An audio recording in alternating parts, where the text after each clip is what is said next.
ওমা, এ কি!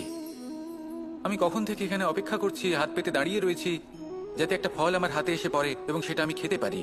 কখন থেকে অপেক্ষা করছি, কিন্তু সেটা হচ্ছেই না।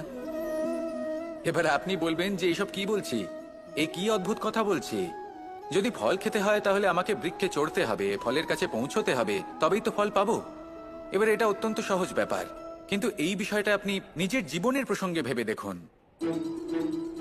লক্ষ্য কোথায় আছে আপনি জানেন, সেই লক্ষ্যে পৌঁছানোর পথ কি সেটাও আপনি জানেন, সেই পথে চলার ক্ষমতাও আপনার রয়েছে, কিন্তু তাও আপনি নিজের লক্ষ্য লাভ করতে পারছেন না। কেন?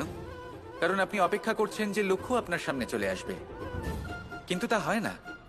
লক্ষ্য সে যাই হোক না কেন, ধন হোক, প্রেম হোক, কোনো সম্মান হোক বা মোক্ষ হোক, যদি আপনি তার দিকে অগ্রসর না হন তাহলে ফল প্রাপ্তি অসম্ভব ব্যাপার, তা কোনোদিনই হবে না।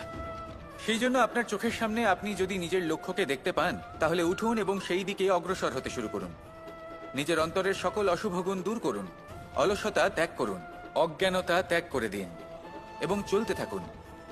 অবশ্যই মনোবাঞ্ছিত ফল লাভ করতে পারবেন। মনে রাখবেন, চলতে থাকলে তবেই লক্ষ্য প্রাপ্তি হবে। অপেক্ষার দ্বারা শুধুমাত্র মৃত্যু লাভ হবে। আসুন আমার সাথে ভালোবেসে বলুন, রাধা রাধা।